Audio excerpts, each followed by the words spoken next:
जय बाबा की, जय करौली सरकार की। आज के इस वीडियो में मैं आप लोगों को यंत्र के बारे में बताऊंगी।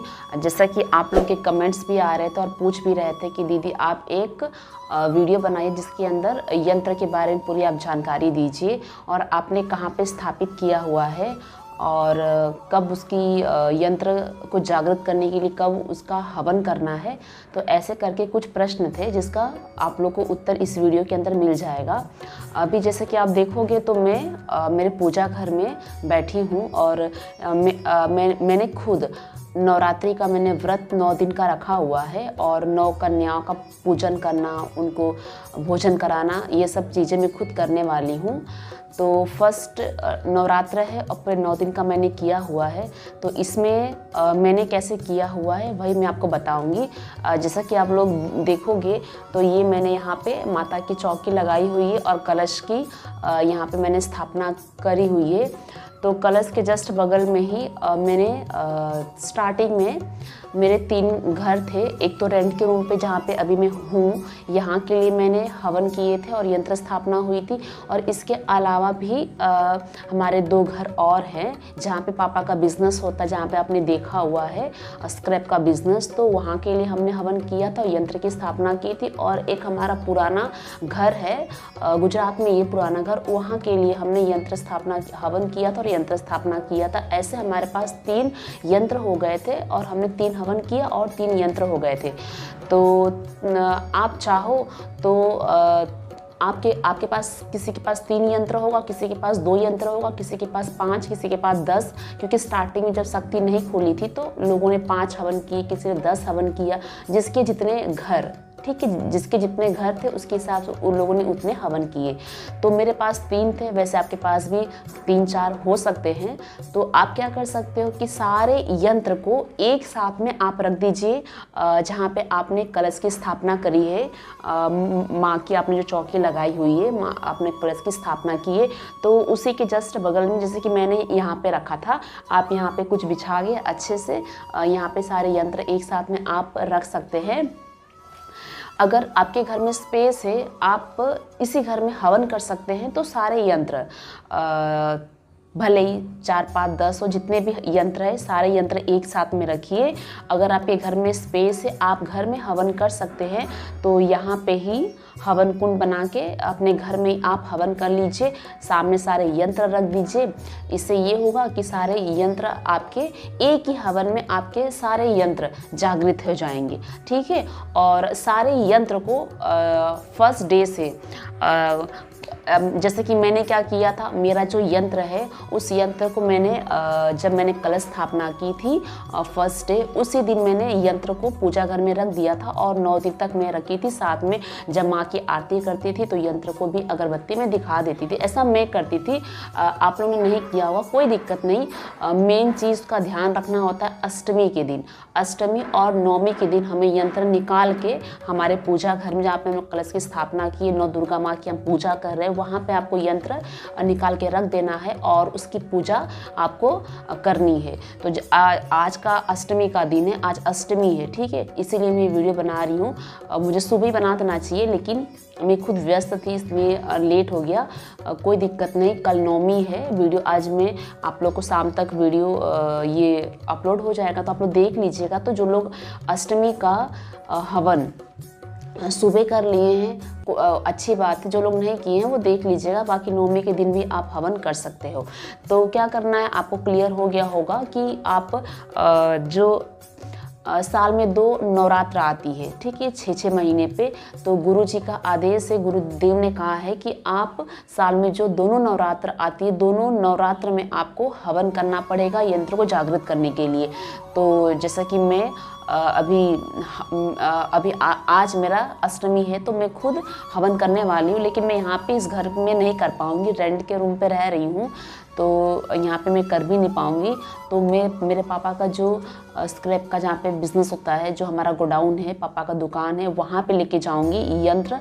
अभी यंत्र सुबह ही मेरे पापा इस घर का यंत्र लेके चले गए हैं और दोनों घरों का यंत्र वहाँ पे आ चुका है और हवन के लिए पापा लेके चले गए हैं। ठीक है, तो अब वहाँ पे हम क्या करेंगे, वहाँ का भी मैं एक वीडियो बना के डाल दूँगी ताकि आप लोग देख लीजिएगा यंत्र को जागृत करते समय का यंत्र को जागृत करने समय का हवन मैं कैसे कर रही हूँ। तो उसमें एक वीडियो के माध्यम से आप लोग को जानकारी मिल जाएगी।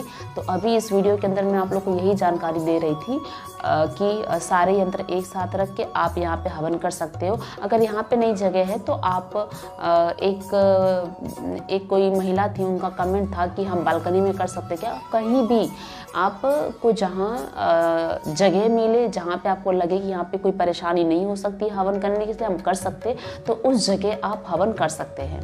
ठीक है, जैसे कि मुझे यहाँ पे यहाँ पे नहीं कर सकती मैं रेंट के रूम पे, और मैं चाहती हूँ कि मेरे पापा का जो गोडाउन है वो जगह भी साफ़ रहे और वहाँ पे सारे अच्छे से मैं कर सकती हूँ। तो सारे यंत्र को एक साथ रख के मैं वहाँ पे करने वाली हूँ।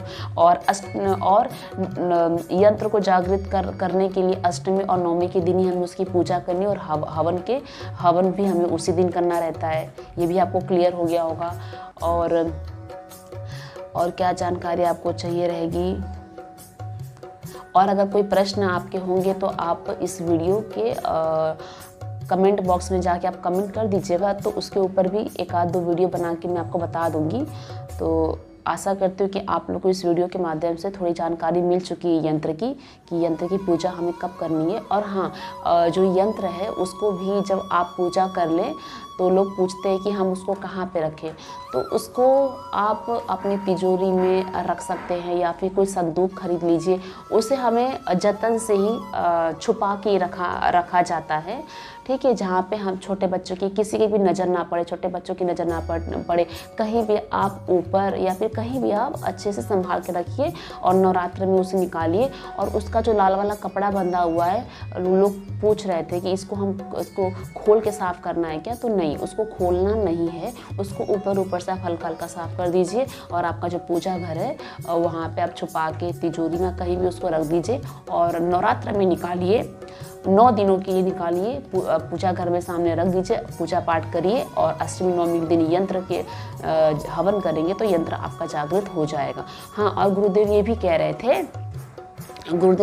रहे थे कि अगर मान लीजिए आपके पास जो यंत्र है, किसी के 5, 6, 7 यंत्र है, अगर सारे यंत्र को एक साथ आप नहीं रख पा रहे हो तो जब आप हवन करोगे तो गुरुदेव कह रहे थे कि आप मानसिक तौर पे उस यंत्र को देख लीजिए और परम पूजनीय बाबा जी माता जी से आप प्रार्थना कर लीजिए कि हमारा उस घर पे जो यंत्र है बाबा माँ, उस यंत्र को भी इस हवन में शामिल करके और उसको भी जागृत कर दिया जाए। मतलब आपको मानसिक प्रार्थना कर लेनी है, मानसिक तौर पे आपको प्रार्थना कर लेनी है, जिससे आपके जो भी यंत्र हैं अगर उसको साथ में नहीं ला पाए हो, जहाँ भी होगा वो यंत्र आपका जागृत हो जाएगा।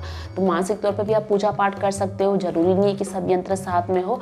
और हाँ, प्रश्न ये भी था कई लोगों का कि सारे यंत्र हम एक साथ एक घर में रख सकते हैं क्या, तो जी हाँ, आपने किसी भी घरों के लिए अगर यंत्र स्थापित किया हुआ है तो सारे यंत्र को अलग अलग घरों पे रखना नहीं।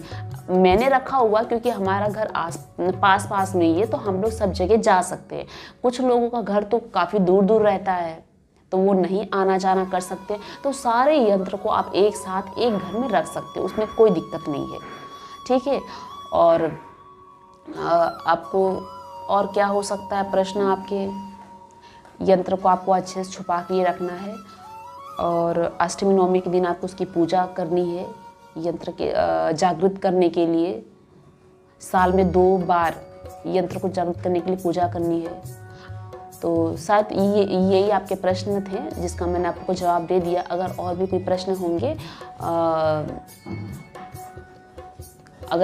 प्रश्न होंगे आपके यंत्र से रिलेटेड तो आप कमेंट करिएगा। ठीक है, तो अभी के लिए इस वीडियो में इतना ही। आशा करती हूँ कि आपको इस वीडियो से जानकारी मिली है, और अगर मेरी वीडियो से आप लोगों को जानकारी मिलती है तो आप भक्तों को शेयर करिए ताकि सबको ये जानकारी मिले। और अगर मेरे चैनल पर आप नए आए हो ठीक है, तो आप सब्सक्राइब कर लीजिएगा, लाइक कर दीजिएगा और शेयर भी करिएगा सभी भक्तों को, ताकि सब तक ये जानकारी पहुंच सके। यंत्र की छोटी छोटी जानकारियां मैं आप लोग को दूंगी और मेरे वीडियोस जब भी आप लोगों के पास पहुंचेंगे कुछ ना कुछ मेरे वीडियो से आप लोग को जानकारी मिलेगी ही। ठीक है, जय बाबा की, जय करौली सरकार।